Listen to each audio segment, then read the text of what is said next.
What is the best time to invest in the real estate? क्या हम लोगों को जब मार्केट क्रैश हो उस टाइम पे परचेजिंग करनी चाहिए, इन्वेस्ट करना चाहिए, या मार्केट जब रिकवरिंग फेज़ के अंदर हो तब इन्वेस्ट करना चाहिए, या फिर मार्केट बूम पे हो तब इन्वेस्ट करना चाहिए?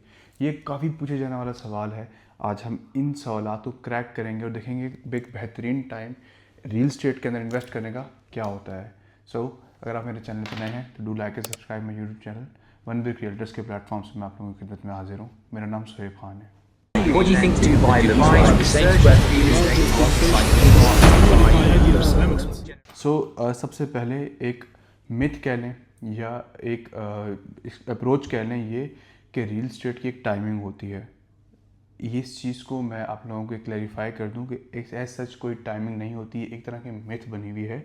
Real estate is like a cycle, एक साइकिल की तरह का है या एक वेवलेंथ की तरह का है, जहाँ पे कुछ फेजेस होते हैं जिसके अंदर आपका मार्केट का एक रिकवरिंग फेज़ आता है, एक पीक फेज़ आता है, एक ग्रोथ फेज़ आता है, एंड देन मार्केट का करेक्शन फेज़ आता है। एक तरह की साइकिल चलती है जिसके अंदर आपको डिफरेंट फेजेस आते हैं।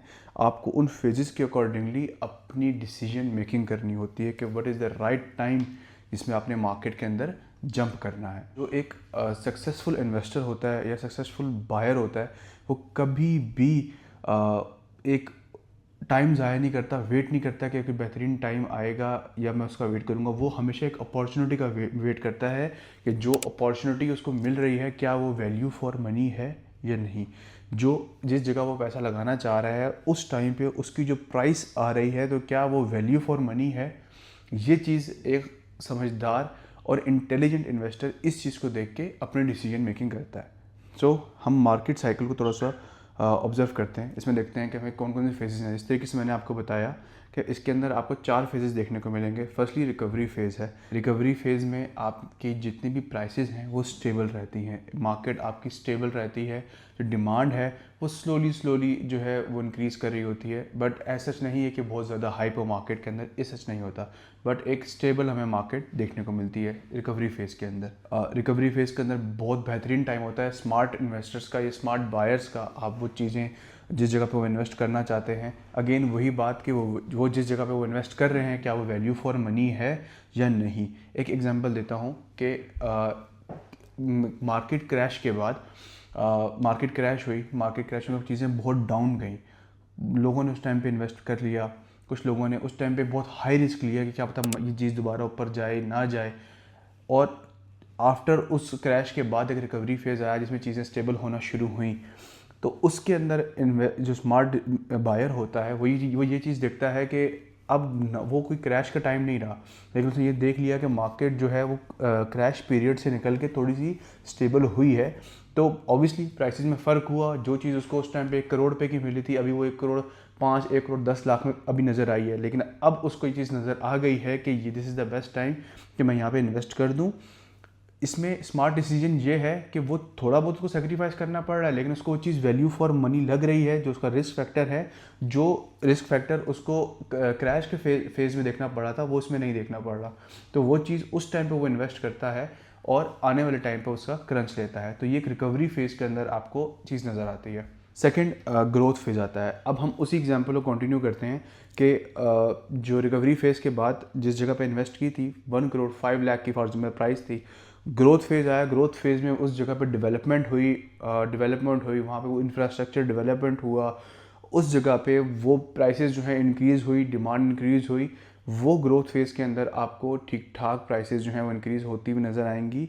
ये होता है ग्रोथ फेज़ के अंदर। ग्रोथ फेज़ के अंदर मोस्टली जो मार्केट को एनालाइज किया जाता है, मार्केट में ना कोई पैनिक क्रिएट करके चीज़ें सेलिंग नहीं की जाती। ग्रोथ फेज़ के अंदर मार्केट ऊपर जा रही होती है।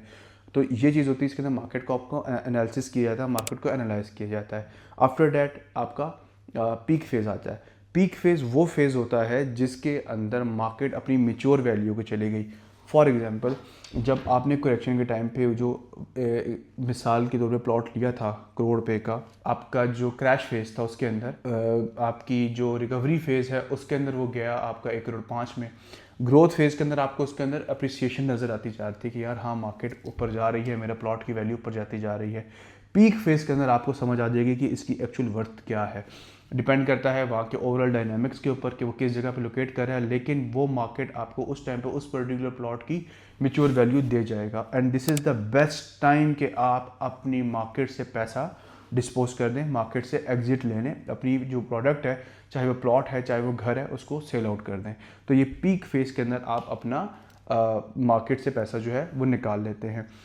उसके बाद आता है अगेन आपका मार्केट दोबारा डिक्लाइन फेज़ में आती है, जिसको आप करेक्शन फेज़ भी कहते हैं या आपका क्रैश फेज़ भी कहते हैं, जैसे मार्केट एक सांस लेने के लिए आती है। So this is the 4 phases जिसके अंदर आपको चीज़ें देखने को मिलती हैं। इसमें मैं आपने नोट किया होगा जो हमने रिकवरी फेज़ में एक बात की थी स्मार्ट बायर्स, वो बेहतर इसलिए रहे ऑल्दो प्रॉफिट शायद क्रैश फेज़ वालों को भी ज़्यादा मिला है as compare to smart buyers के, लेकिन स्मार्ट बायर्स को सेफ सिचुएशन रही है, उनको एज़ कम्पेयर टू क्रैश वालों के ज़्यादा रिस्क फैक्टर फेस करना नहीं पड़ा। अगेन उसके बाद हमें इकोनॉमिक कंडीशंस जो हैं वो अप्लाई होती हैं। फॉर एग्जांपल जिस कंट्री में आप रह रहे हैं उस कंट्री की जो इकोनॉमिकली कंडीशन है वो कैसी है, पॉलिटिकल कंडीशन क्या है, वो स्टेबलाइज्ड है या नहीं। ऑब्वियसली नई गवर्नमेंट आती है, नए रूल्स आते हैं, नए इंटरेस्ट रेट आते हैं, उससे ओवरऑल रियल इस्टेट जो इंडस्ट्री है उस पर काफ़ी इफेक्ट पड़ता है। Obviously real estate industry is a backbone, किसी भी इकॉनमी की बैकबोन है। तो जो भी नई पार्टी आती, नई गवर्नमेंट आती है, वो अपने अकॉर्डिंगली जो है वो रेट सेट करती है, अपने अकॉर्डिंगली पॉलिसीज़ बनाती है, जिसकी इफेक्ट जो है वो रियल इस्टेट पे पड़ता है, जिसके चाहे आपका शरह सूद की हो गई, नई अपॉर्चुनिटीज़ निकालती हैं, जिस एमनेस्टी स्कीम वगैरह एक्सेट्रा वो निकालती हैं, तो उसका भी आपका इस ओवरऑल सेक्टर के ऊपर इफेक्ट पड़ता है। थर्ड चीज़ आपकी अपनी पर्सनल उसमें आ जाती है, पर्सनल टाइमिंग वगैरह, जिसके अंदर देखें कि क्या आपकी इतनी सकत है कि आप उस पर्टिकुलर जगह पे इन्वेस्ट कर सकें।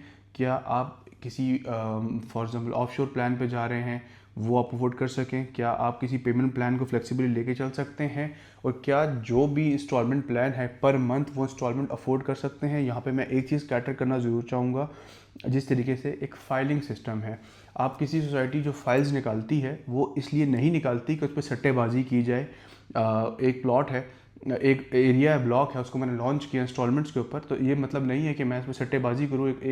अब मेरी सकत एक फ़ाइल लेने की है, मैं एक फ़ाइल ही लूँगा ना, एक फ़ाइल की इंस्टॉलमेंट्स को कंटिन्यू करूँगा, जिसकी 50,000 पर मंथ इंस्टॉलमेंट बन रही है। मैं ऐसा हरगिज़ नहीं करूँगा कि वो मैंने 4-5 फाइलें ले ली कि मैं वेट करूँगा इन फाइलों के रेट्स ऊपर जाएंगे, इनके ऊपर ओन आएगा तो मैं उनको बेचूँगा। ऐसा नहीं होता। देखिए ये लालच है, और ये चीज़ टोटली आपकी सट्टेबाजी में आई थी।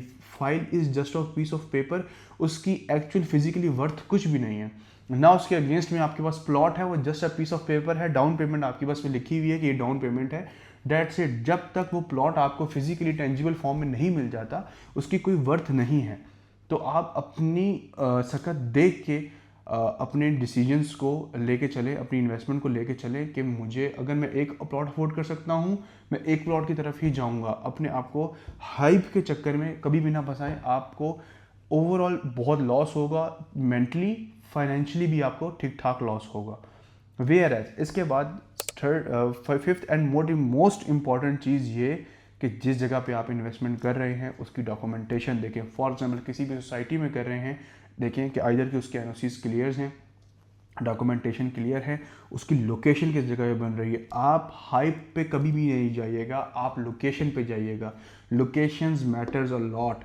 अगर आपको लोकेशन समझ में आ रही है, उसके डायनामिक समझ में आ रही है, go for the location, not go for the hype. देखें कि आपकी जो इन्वेस्टमेंट है वो लॉन्ग टर्म के लिए ज़्यादा से ज़्यादा 3 से 5 साल के लिए होनी चाहिए, इससे ज़्यादा की इन्वेस्टमेंट नहीं होनी चाहिए। काफ़ी सारे ऐसे हाउसिंग प्रोजेक्ट्स हैं जो 10-10, 15-15 साल के लिए हो रहे हैं। I personally suggest don't go for them. Last but not the least, आप अपनी इन्वेस्टमेंट को डाइवर्सिफाई करें। वो एक कोटेशन है कि don't put all of your eggs in one bucket. कभी भी सारी की सारी इन्वेस्टमेंट जो है वो एक जगह पे ना लगाएं। मिसाल के तौर पे सारे अंडे हमें कभी भी एक बास्केट में नहीं डालने चाहिए। अगर बास्केट ही डूब गई तो सारे के सारे अंडे टूट जाने हैं। सो अगर आपके पास एग्जाम्पली 1 करोड़ रुपये हैं तो हमेशा पूरा करोड़ रुपये एक जगह पे नहीं लगाना, उसको डाइवर्सिफाई करें, उसको तोड़ें और उसको डिफरेंट जगहों पे जो है वो इन्वेस्ट करें। इस तरह आपकी इन्वेस्टमेंट भी डाइवर्सिफाई होगी और आपका प्रॉफिट भी मैक्सिमाइज होगा। सो अगर आपको मेरी वीडियो पसंद आई होगी तो do like and subscribe my YouTube channel. Thank you so much. अल्लाह हाफिज़।